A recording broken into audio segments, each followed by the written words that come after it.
Segurança, armas de policiais civis e militares do DF que respondem por Lei Maria da Penha serão recolhidas. Prazo para respostas, portaria diz que DF Trans tem até 10 dias para responder reclamações que chegam pela ouvidoria. Trânsito, carreta de combustível tomba na subida para Sobradinho e complica a vida de motoristas da região. E diversão, 17ª edição do Fast Clown reúne 30 atrações circenses em Brasília. Boa noite, eu sou Juliana Cury e o Band Cidade segunda edição está no ar com as principais notícias do dia. Seja muito bem-vindo.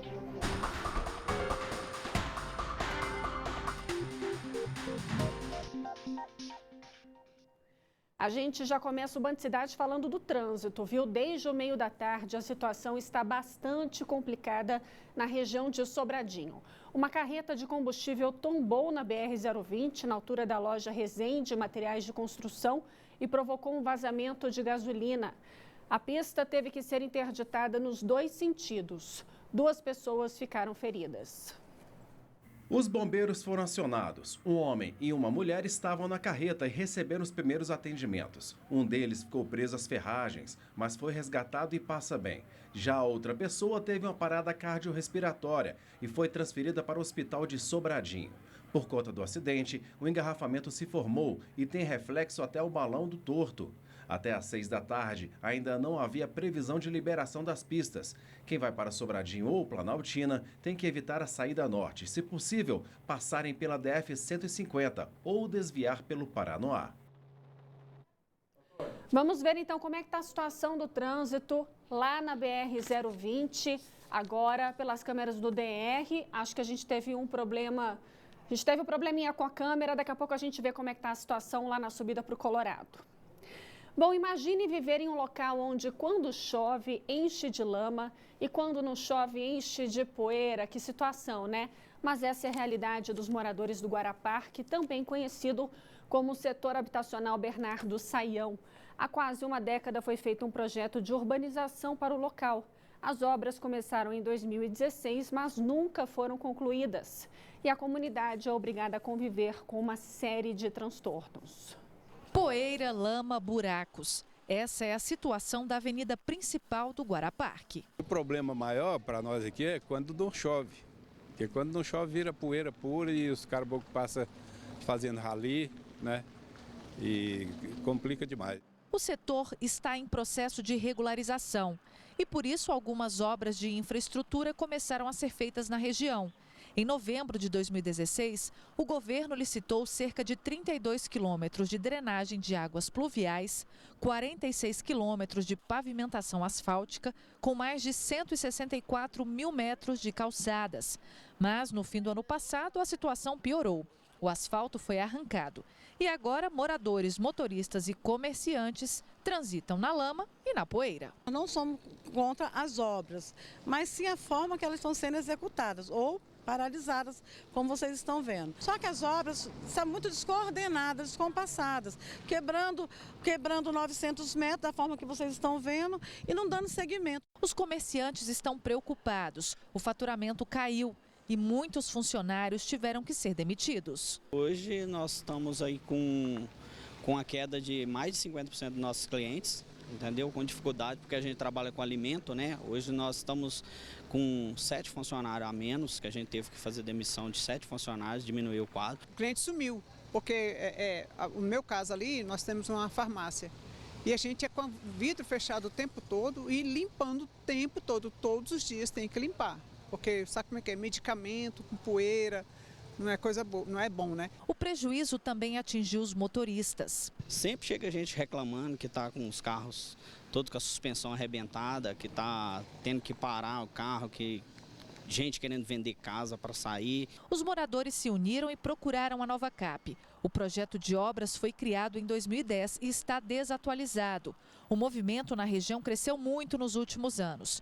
Pelo menos 40 mil pessoas sofrem com o problema, que não tem data para acabar, já que não é possível encontrar nenhum trator e nem funcionários trabalhando no local. Anteriormente nós tínhamos aqui uma faixa de rolamento e que a gente mesmo, os moradores que pagaram e fizeram isso. Então eles simplesmente arrancaram e não fizeram mais nada. Então a nossa, vamos dizer assim, esperança, o que a gente espera é que que realmente esse projeto que a gente vai propor seja executado dentro daquilo que a gente quer, que é o que o pessoal daqui do setor necessita.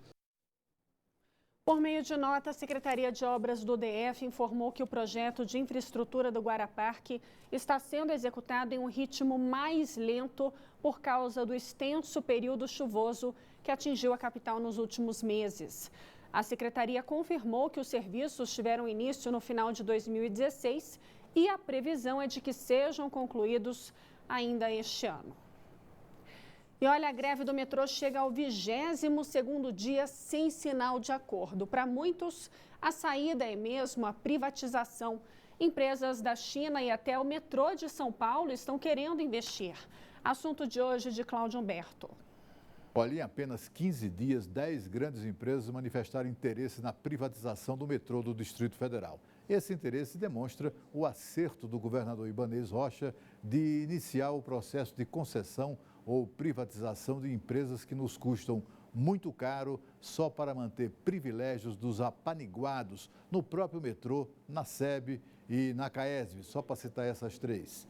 Olha, não faz o menor sentido a gente tirar dinheiro do remédio ou da escola para bancar quase 800 milhões de reais em prejuízos acumulados no metrô. A SEB aplica no GDF um calote mensal de 60 milhões de reais em ICMS, dinheiro que faz falta em ações para a melhoria do padrão de vida dos mais pobres. A expectativa é arrecadar 10 bilhões de reais com essa privatização. Nada mal para um GDF que precisa tanto de parar de sustentar privilegiados para investir em ações que beneficiem toda a população, principalmente os mais pobres. A partir de agora, o DF Trans tem que responder em até 10 dias as reclamações que chegam pela ouvidoria. A medida foi publicada no Diário Oficial desta quarta-feira. O órgão lidera o ranking de reclamações do GDF. Sabe aquele problema com o transporte público? Então, você vai até a ouvidoria para resolver a questão ou deixa para lá? Só lembra de reclamar, mas com outras pessoas que nem deveriam ouvir, né? Mas a maioria das vezes é a ouvidoria que funciona para isso, a gente acaba deixando para lá e não reclama. Não pode ficar com o braço cruzado, tem que vir para resolver o problema. Pois é, pelo jeito ainda tem aqueles que levam o problema ao conhecimento do órgão responsável. E o DF Trans lidera o ranking de reclamações da ouvidoria do GDF desde 2017, quando o assunto é passe livre estudantil. Somente este ano foram registradas mais de 4.000 reclamações.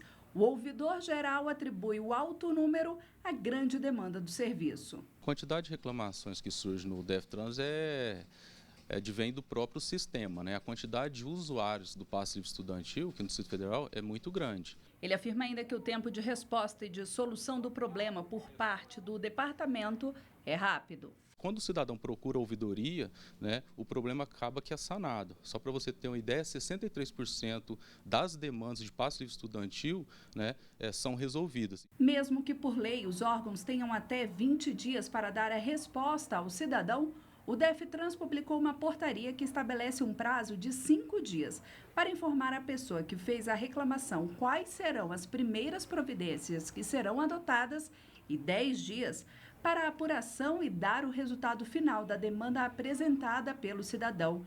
Vale lembrar que o governador Ibanez Rocha apresentou um projeto de lei para acabar com o departamento. O documento foi entregue no início deste mês à Câmara Legislativa. O governo ainda pediu urgência na aprovação. Em nota, o DF Trans informou que adotou medidas para reduzir o tempo de resposta às manifestações dos usuários. Uma delas, inclusive, foi a própria portaria mostrada na reportagem, que estabelece prazo máximo de 10 dias. A média atual do DF Trans é de 9 dias, segundo a assessoria. E o governador Ibanez Rocha assinou um decreto que restringe o uso de armas por profissionais das forças de segurança envolvidos em processos da Lei Maria da Penha. A medida foi anunciada dias depois da morte da servidora Débora Tereza, que foi assassinada a tiros pelo ex-namorado, um policial civil, dentro de um prédio da Secretaria de Educação. De acordo com o decreto, serão recolhidas as armas dos servidores das polícias civil e militar, do Corpo de Bombeiros e do Sistema Penitenciário do DF que forem indiciados em inquéritos policiais por motivo de violência doméstica e familiar contra a mulher. A regra também vai valer para os profissionais que estiverem com medida protetiva judicial decretada.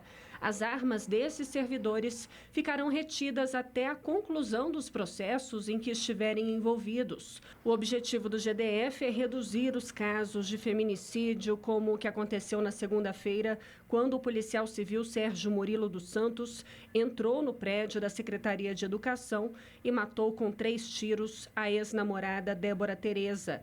Ele se matou logo depois do crime. Em maio do ano passado, o ex-policial militar Ronan Menezes do Rego também matou a ex-namorada Jéssica Lainara com 4 tiros dentro de casa em Ceilândia. Ele foi condenado por feminicídio e teve a pena aumentada recentemente para 26 anos de prisão. Nada mais justo, né? E olha, o presidente Jair Bolsonaro disse hoje que não sabe ainda se vai manter ou vetar o trecho da lei que libera a gratuidade das bagagens. A medida provisória que permite 100% de capital estrangeiro nas companhias aéreas foi aprovada ontem no Senado com um item que derruba o pagamento da franquia. A equipe econômica e a ANAC vão recomendar ao Planalto que vete essa parte.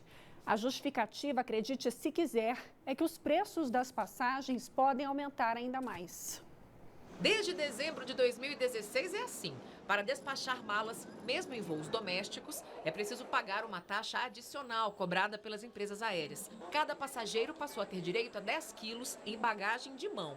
Mas agora também é preciso atenção ao tamanho da mala. Tem que ir diminuindo as coisas e na viagem sempre compra alguma coisa, porque não dá para estar sempre comprando mala. É bem difícil, bem complicado. Para autorizar a cobrança, a Agência Nacional de Aviação Civil justificou, na época, que a medida teria impacto nos custos das companhias aéreas que, por sua vez, poderiam oferecer passagens mais baratas. A efetividade da resolução, no entanto, tem sido questionada no Congresso, que voltou a discutir o assunto. Em votação em plenário nesta terça-feira, a Câmara dos Deputados aprovou a cobrança do despacho de bagagem de até 23 quilos em voos domésticos. Esse destaque foi incluído pelos parlamentares à votação de uma medida provisória editada em dezembro passado pelo então presidente Michel Temer. O texto original acabava com a limitação de 20% para a participação estrangeira em empresas aéreas do Brasil, liberando investimentos de até 100%. No início da noite, o Senado aprovou o mesmo texto. Agora, a liberação dos investimentos estrangeiros nas companhias aéreas brasileiras e a volta da franquia das bagagens irá para a sanção do presidente Jair Bolsonaro. Hoje, somos reduzidos a 3 empresas nacionais. Ao permitir que novas empresas venham, 2 coisas acontecem. Você obriga essas empresas a se tornarem cada vez mais competitivas, mas também você traz um volume de investimento externo muito grande. O Brasil tem um mercado potencial enorme. Nesta quarta-feira, a ANAC aprovou a entrada no mercado brasileiro da companhia aérea low cost Air Europa. A empresa ainda terá que passar por um processo burocrático na agência para comprovar sua capacidade operacional no país. De acordo com a ANAC, a chegada de uma nova companhia aérea poderá reduzir a concentração de mercado que se acentuou com a crise na Avianca, que está em recuperação judicial. Em nota, a Associação Brasileira de Empresas Aéreas disse que a inclusão da gratuidade de bagagens contraria a ideia inicial da MP, que foi feita para aumentar a competitividade no setor. Ao admitir o retorno do modelo antigo de franquia, o Congresso retira do consumidor a alternativa de escolher uma tarifa mais acessível e afasta o Brasil das práticas internacionais. E olha, mais de 1.500 professores do Distrito Federal estão fora das salas de aula da rede pública de ensino. As informações com o Cláudio Marcos, direto do estúdio da Band News FM. Oi, Cláudio, boa noite para você. Por que isso? Oi, Juliana, boa noite para você. São informações que a Band News FM conseguiu com exclusividade através da Lei de Acesso à Informação. Juliana, os motivos são os mais diversos. Olha só, desse total que você falou, 1.117 estão afastados aí por motivos como afastamento remunerado, licença para acompanhar cônjuge ou então para exercer mandato no sindicato da categoria.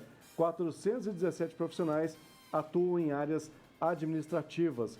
492 estão afastados por licença-prêmio e mais de 400 estão para fazer pós-graduação. E outro número também que a gente levantou, Juliana, o gasto nesse ano com essas contratações, 181 milhões de reais. No ano passado, mais de 560 milhões de reais. E nós conversamos com o Simpro, o Sindicato dos Professores. O sindicato diz que esse número pode ser ainda maior, pode chegar a pelo menos 4 mil professores. A Secretaria de Educação foi procurada, mas ainda não respondeu os nossos questionamentos. Complicado, viu? Obrigada, Cláudio. Boa noite para você. Começou mais uma edição do Fast Clown. São atrações em várias partes da cidade que prometem alegrar as pessoas que forem assistir a arte da palhaçaria. E o melhor é que é de graça. A 17ª edição do evento conta com 30 companhias nacionais e internacionais. Elas realizarão uma série de apresentações de graça em diferentes espaços e regiões da cidade. Como manda a tradição, a programação está diversa, rica, maravilhosa, espetacular, eu diria. Outro destaque da programação são as oficinas de teatro, O Ator na Rua. Na arte da palhaçaria há 17 anos, Ana Luísa é uma das palhaças que vão se apresentar durante o festival. Ela conta do orgulho da profissão que escolheu. É uma profissão que eu amo de paixão, assim, eu invisto tempo, invisto dinheiro, invisto estudo, sabe? É uma parada que eu realmente amo fazer e eu acho que eu vou morrer fazendo isso, não sei fazer outra coisa. Ela está preparada para apresentar o número que tem ensaiado muito. Eu vou fazer o Clown Barezinho da Nega. É a versão do cabaré que eu tenho, o Cabaré da Nega, que chama Varieté de Números Circenses, só que esse é uma versão infantil.